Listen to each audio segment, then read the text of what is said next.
What Jesus takes from you at the cross and what he gives you at the cross. Christian, Jesus dies on the cross for your sins, not for his sins. He doesn't have any sins. He takes your sins upon himself and he suffers the consequence of death for those sins. So he's taking your sins and the consequence of your sins. That's what Jesus is taking away from you at the cross.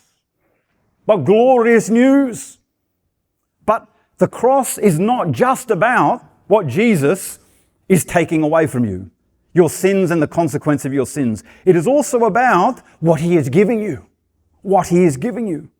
Once he takes away your sins and the consequence of your sins, he then gives you what's left when they are removed. His own righteousness. He doesn't give you his own righteousness until he gets your sins and the consequence of your sins out of the way. And once he has done that, he gives you his very own righteousness. He gives you his own perfection. You can't get his perfection unless you have your sins and the consequence of your sins removed. But once you get that, you get his righteousness. 2 Corinthians chapter 5 verse 21 says, "For he made him who knew no sin to be sin for us, that we might become the righteousness of God in him."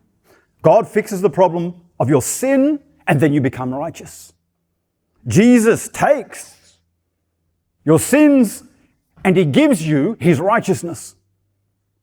He takes something from you at the cross and he gives you something at the cross. He takes your unrighteousness and he gives you his own righteousness.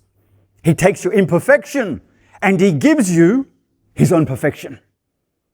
The wonderful work of Jesus on the cross. So rejoice in what Jesus takes away from you at the cross and what he gives you there. Your imperfection is over. Your imperfection is over. And his perfection has come. Let Jesus take away your imperfection and give you his perfection. Receive his work at the cross.